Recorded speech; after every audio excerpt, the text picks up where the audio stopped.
안녕하세요. 반갑습니다. 연구원 김약사입니다. 약대 준비하는 친구들 자기소개서를 한번 보면 당뇨병을 치료하는 신약을 개발하겠다, 치매를 치료하는 약을 개발하고 싶습니다, 이런 식의 자기소개서가 굉장히 많습니다. 하지만 그 과정에서 내가 무슨 일을 하고 싶은지에 대한 구체적인 무언가가 부족한 경우가 많습니다. 하나의 신약이 개발되기 위해서는 한 사람이 할 수 있는 일은 당연히 아니고 다양한 전공의 연구원들이 각 분야에서 과정에 맞게 연구와 업무를 해야 합니다. 신약 개발에 대한 포부를 자기소개서에서 밝히고자 한다면 최소한 자신이 하고 싶은 업무와 전공이 어떤 것인지 정도는 알고 있어야 되지 않을까요? 그래서 오늘은 신약 개발의 구체적인 과정과 각 과정에서 필요한 전공들에 대해 소개해 드리려고 합니다. 약대 내에서도 굉장히 많은 학문과 전공들이 존재하는데 이러한 전공들이 신약 개발 과정에서 어떠한 역할을 하고 전공을 하게 되면 어떠한 업무들을 하게 되는지 소개해 드리려고 합니다. 먼저 신약 개발에 대해서 간단히 설명드리고 그 과정에서 약대 전공들에 대해서 실제 성균관대학교 약대 홈페이지를 보며 같이 설명드리도록 하겠습니다. 먼저 신약 개발의 과정입니다. 신약 개발은 연구소에서 진행하는 연구 단계, 제약회사 임상부서와 의사들이 함께 진행하는 임상 단계, 의약품의 허가 단계로 나눌 수 있습니다. 잠깐 말하자면 임상 단계와 허가 단계에서의 약사의 업무도 역시 중요하지만 대학원의 학위가 필수적인 요건은 아닙니다. 오늘은 약대 전공과 관련되어 있는 이 연구 단계에 대해 집중해서 설명드리고 임상 단계와 허가 단계에 대해서는 다음 기회에 또 자세히 설명드리겠습니다. 먼저 연구 단계는 후보 물질이 정해지기 전과 후로 나눌 수 있습니다. 후보 물질이라 함은 최종적으로 개발하고자 하는 약의 성분이라고 생각하시면 쉽습니다. 예를 들면 진통제로 사용하던 아스피린 성분, 고지혈증 치료제로 사용하는 아토르바스타틴 성분을 약효 물질이라고 하고, 이런 물질들이 신약 개발이 완료되기 전에는 후보 물질이라고 생각하시면 됩니다. 사실 일반 대중들이 느끼기에는 이런 후보 물질을 개발하는 것까지를 신약 개발이라고 생각하실 수도 있지만 이 후보 물질을 찾는 데까지도 5년 이상이 걸리지만 이후의 과정들 역시 5년 이상 걸리는 과정임을 기억하고 계속 들어주시면 이해가 편할 것 같습니다. 이러한 후보 물질은 타겟의 선정, 유효 물질의 탐색, 선도 물질의 도출, 선도 물질 최적화를 통해 선정됩니다. 조금 어려우실 수도 있지만 차근차근 다 설명드리도록 하겠습니다. 여기서 타겟이라고 함은 일반적으로 체내의 질환과 관련된 또는 특정한 역할을 하는 단백질을 말합니다. 우리 몸의 대부분의 작용들은 이러한 단백질들에 의해 작동되고 대부분의 약들 역시 이러한 단백질에 결합하여 그 약효를 나타냅니다. 예를 들어 아까 말씀드린 아스피린의 경우 콕스라는 단백질에 결합하여 진통작용을 나타내고 아토르바스타틴의 경우 HMG-코에일 리덕테이즈라는 단백질 효소에 결합하여 이상지질혈증을 치료하게 됩니다. 신약 개발 과정에서는 이러한 타겟을 결정하게 되는데 질환과 관련된 새로운 단백질을 찾아내 신약을 개발하는 경우에는 일반적으로 퍼스트 인 클래스라고 부르며 새로운 분류의 약물군이 새로 생긴다고 생각하시면 됩니다. 이러한 타겟 단백질이 선정되면 이 단백질과 결합할 수 있는 수많은 화합물들을 스크리닝하게 됩니다.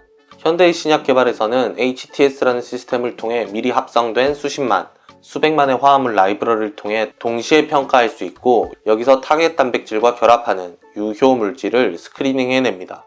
도출된 유효 물질들은 타겟 단백질들의 결합하기는 하나 약으로서나 후보 물질로서 바로 사용하기에는 효과나 결합력 등에서 부족함이 있습니다.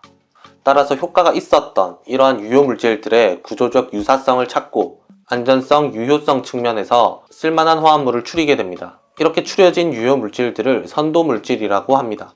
다음 과정은 선도 물질의 최적화입니다. 연구소에서는 도출된 선도 물질들을 바탕으로 화합물 구조의 어느 부위가 단백질에 붙는지, 어느 부위가 있어야 안정적으로 붙을 수 있는지 등에 따라 새로운 화합물들을 합성하게 됩니다. 하나의 선도 물질들을 기준으로 수십 개, 수백 개의 새로운 화합물을 합성하게 되고 이렇게 합성된 새로운 화합물들은 세포 실험과 동물 실험을 통해 그 효과를 확인하게 됩니다. 이 선도 물질 최적화 과정을 통해 가장 효과가 좋고 안전성과 안정성이 뛰어난 한두 개의 물질들만 남게 되고 이들을 후보 물질이라고 합니다. 후보 물질이 도출되게 되면 이후의 연구는 한 가지 성분에 대한 연구로서 진행이 되게 됩니다. 이 과정에서는 선정된 후보 물질이 사람이 먹어도 안전한지, 약의 물리학적 특성과 생체 내 거동이 어떻게 되는지, 이러한 물질들을 어떠한 형태로서 사람에게 먹일지에 대해서 연구하게 됩니다. 이 단계는 제약산업의 가장 큰 특징 중 하나라고 볼 수 있습니다. 제약산업은 한 단어로 축약해서 말하자면 허가산업입니다. 내가 순대국밥집을 차려서 순대국밥을 파는 데에는 국가의 허가가 거의 필요하지 않습니다. 사업자 등록하고 일반 음식점 허가 받는 데는 큰 어려움은 없습니다. 또 그 공간 안에서 어떤 것을 팔던 크게 문제가 되지는 않습니다. 휴대폰을 만들어 판다고 하였을 때도 좋은 성능을 가진 부품들과 국내 규격에 맞는 부품들을 조립하여 판매하는 데는 큰 문제가 없습니다. 하지만 제약산업과 의약품의 경우는 다릅니다. 의약품은 한 제품, 한 성분마다 그에 관한 연구자료, 평가 결과들을 정리하여 허가당국인 식약처에 제출하고 그 자료들을 식약처에서 심사한 후 이 정도면 됐겠다, 이거 팔아도 돼 할 때까지 판매할 수 없습니다. 물론 이렇게 생각하실 수도 있습니다. 허가에 필요한 내용들, 자료들 잘 꾸려서 빨리 허가받으면 되는 것 아니냐고. 하지만 이런 자료들의 양은 굉장히 많고 예전 오프라인으로 처리했던 시절에서는 트럭으로 몇 대 이상의 자료들을 제출해야 되는 과정입니다. 하나하나의 연구 내용과 시험 자료들이 각각 3년 이상의 기간이 걸리는 내용들이며 수억에서 수십억 원까지 필요한 내용들입니다.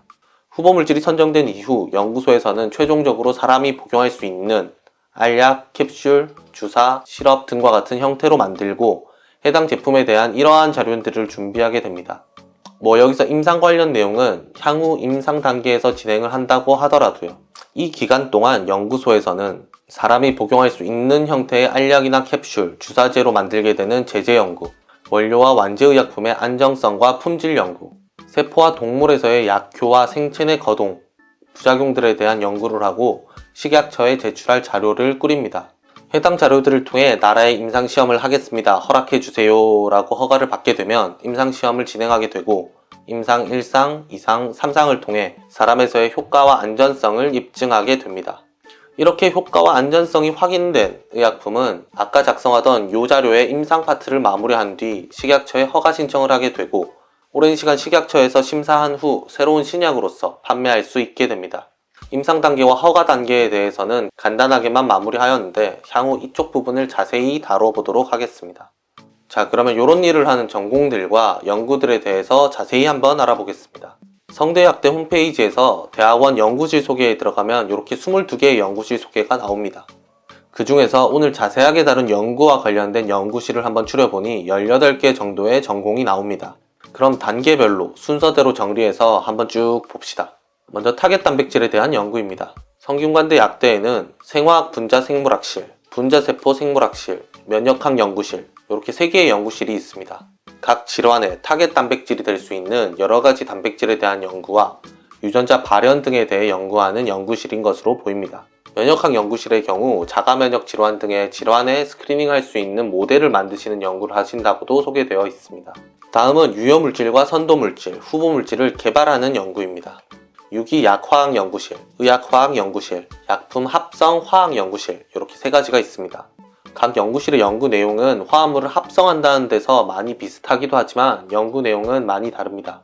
유기약화학연구실과 약품합성화학연구실 교수님은 주로 새로운 화학 반응과 기존 화학 반응을 좀 더 효율적으로 반응시킬 수 있는 방법들에 대해 연구하시는 것으로 보이고 의학화학연구실에서는 개발된 유효물질과 선도물질의 구조적 유사성, 약효를 보이는 구조 등을 탐색하여 그러한 부분을 변경하고 추가하였을 때 효과와 안정성이 어떻게 되는지를 합성을 통해 연구하는 연구실인 것으로 보입니다. 이 3가지 외에도 생약학 연구실과 천연물 약품 화학 연구실이 있는데 해당 연구실에서는 천연물에서 약효 성분을 추출, 분리, 합성하는 연구를 진행하는 연구실입니다. 천연물에서 분리한 성분들이 유효물질과 선도물질 또는 바로 후보물질로서 신약 개발 트랙에 들어가는 경우도 있으며 이러한 경우가 국내 개발 신약 중에도 덜어 있습니다. 화학생물학 연구실은 HTS에 대해 연구한 연구실로 보이는데 유효물질을 도출하는 과정에서 보다 효율적이고 효과적으로 유효물질을 도출해낼 수 있는 연구를 하시는 것으로 보입니다. 분자구조 생물학 연구실의 경우 타겟 단백질의 구조를 규명하는 연구를 합니다. 타겟 단백질의 구조를 규명하고 약물이 결합하는 부위의 성질과 구조를 밝혀낸다면 보다 효율적이고 빠르게 선도물질과 후보물질들을 도출할 수 있습니다.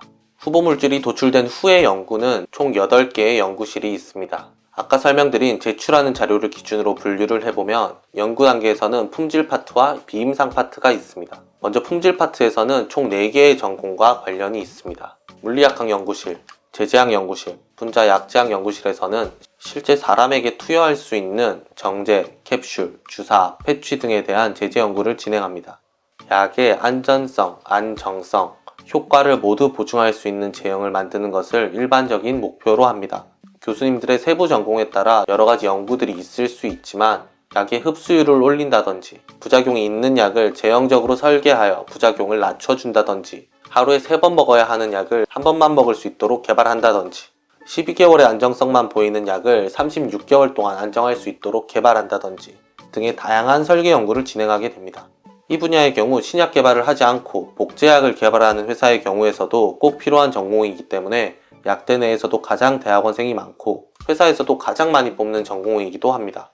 의약품 분석학 연구실에서는 새로운 분석법을 개발하거나 보다 낮은 농도의 성분까지 검출할 수 있는 방법 등을 연구하는 실험실입니다. 회사 연구소의 분석팀의 경우 새로운 물질에 대한 분석법을 세팅하고 세팅된 분석법을 통해 품질 파트에 필요한 안정성 자료, 불순물 자료, 용출 자료 등의 분석을 직접 진행하기도 합니다. 다음 비임상 파트에서도 4개의 전공 연구실이 있습니다. 약물학, 양리학 연구실에서는 약의 효과를 분자 단위, 세포 단위, 동물 단위에서 평가하는 일을 진행하고 예방약학 연구실은 느낌은 신약 개발과 큰 관계가 없다고 생각하실 수도 있지만 약대 내의 예방약학은 일반적으로 독성학과 유사한 거의 동일한 전공입니다. 이 연구실에서는 허가 전후 의약품의 부작용과 독성을 연구합니다. 약동양력학 연구실은 약물의 생체내 거동과 시간 대비 약물의 혈중 농도, 혈중 농도 대비 약물의 효과를 정량적으로 연구하는 학문입니다. 약동학은 다들 잘 아시는 생동성 시험을 하는 것과 유사하다고 생각하시면 되는데 제약산업에서는 약물이 몸에 어떠한 속도로 흡수되는지, 어떠한 속도로 배설되는지에 대한 자료도 요구하고 있으며 필요한 경우 시간별 혈중 농도에 따른 약물의 효과도 제출을 요구합니다. 약동학은 시간별 약물의 농도, 양력학은 약물 농도에 따른 약의 효과를 탐구하는 학문이다 정도 알고 계시면 될 것 같습니다. 오늘은 개괄적인 신약 개발의 과정과 그 과정과 관련된 전공들에 대해 간단히 알아보았습니다. 긴 영상 시청해주셔서 감사드리며 다음에 기회가 되면 이런 자료 또 준비하도록 하겠습니다. 연구원 김약사였습니다.